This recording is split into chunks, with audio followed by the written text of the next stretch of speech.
Tapi ini masih lumayan bagus, ini bisa 10 kali panen lagi masih bisa dengan kondisi seperti ini.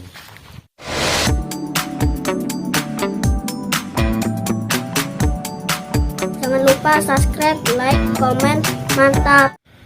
Assalamualaikum warahmatullahi wabarakatuh. Apa kabar sahabat tani, apa kabar pemirsa? Salam sejahtera buat kita semua. Ya, pada kesempatan siang hari ini jam 2:30, tapi panasnya masih lumayan ya pemirsa.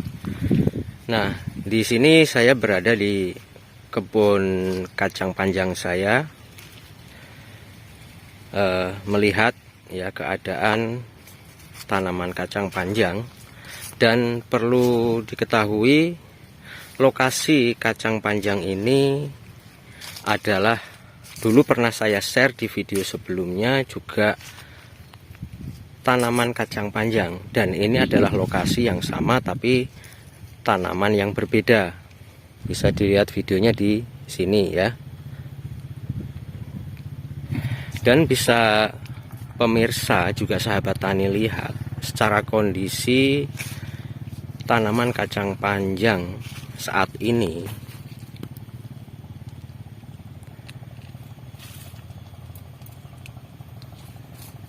Dan menurut saya secara kondisi ini kurang bagus ya sahabat tani.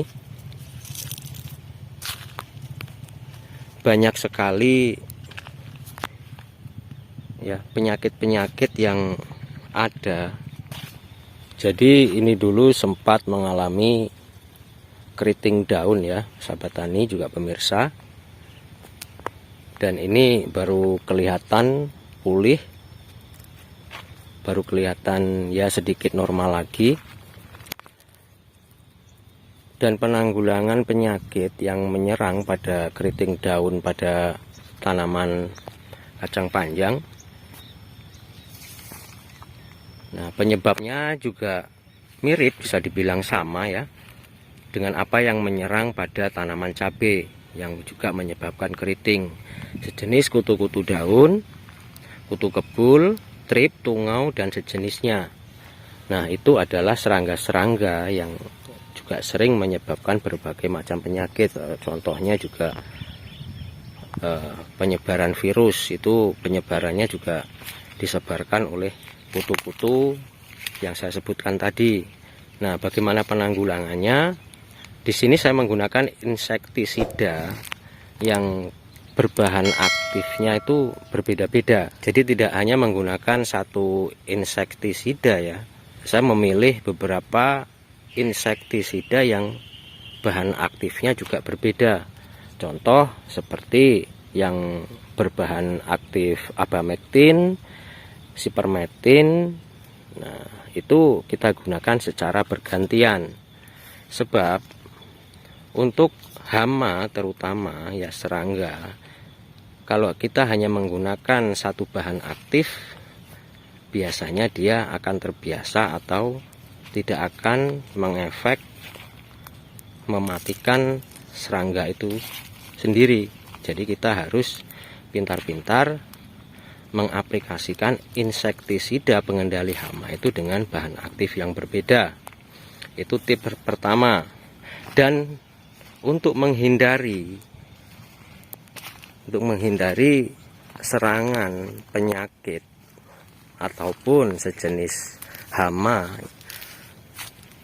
itu usahakan tanaman khususnya kacang panjang nih, contoh seperti yang saya tanam dulu juga sebelum ini saya menanam kacang panjang, itu usahakan jangan langsung ditanamin kacang panjang lagi kalau memang sebelumnya juga kacang panjang. Jadi usahakan kalau memang setelah kacang panjang ingin menanam kacang panjang lagi, usahakan berbeda tempat. Sebab efeknya itu bakal masih meninggalkan berbagai macam penyakit, juga serangga, juga hama-hama itu masih tertinggal sisa yang tanaman yang terdahulu. Dan sebagai info, ini adalah dulu dari sana sampai batas sana itu semua dulu saya kacang panjang. Nah, akhirnya sebagian ini saya tanamin oyong atau gambas ya, sahabat tani. Dan ini ternyata rotasi penanaman ini malah jauh jadi lebih bagus ya, dibandingkan dengan kacang panjang yang sebelumnya. Kacang panjang saya tanamin kacang panjang lagi tanpa merubah posisi lanjaran atau ajir yang ada. Bahkan sisa tanaman yang terdahulu juga masih ada, saya langsung tanamin lagi kacang panjang. Ternyata itu berefek pada ya datangnya berbagai macam penyakit. Itu mungkin juga bisa sisaan dari tanaman yang terdahulu. Makanya tips saya, usahakan setelah kacang panjang ada rotasi seperti yang saya lakukan sekarang ini. Ini saya rotasi dengan gambas. Dan ini sudah, gambas ini udah ada 20-an kali panen. Ini sudah mulai jarang sebenarnya, tapi ini masih lumayan bagus. Ini bisa 10 kali panen lagi, masih bisa dengan kondisi seperti ini. Jadi itu tips saya untuk teman-teman petani, bagaimana cara kita menanam.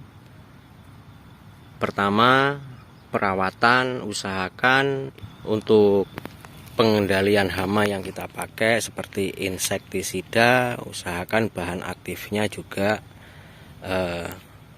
dibuat ada beberapa macam dan digunakan secara bergantian. Kedua, untuk menghindari penyakit yang mungkin nantinya juga berimbas pada biaya perawatan tanaman, usahakan tempat yang setelah kita tanami satu jenis tanaman, usahakan kita ganti terlebih dahulu dengan tanaman yang berbeda. Itu agar kita bisa terhindar dari berbagai hama dan juga mungkin berbagai macam penyakit tanaman. Mungkin itu dulu sementara dari saya. Semoga bermanfaat untuk para petani juga pemirsa semua. Terima kasih sudah menonton dan saya akhiri. Assalamualaikum warahmatullahi wabarakatuh.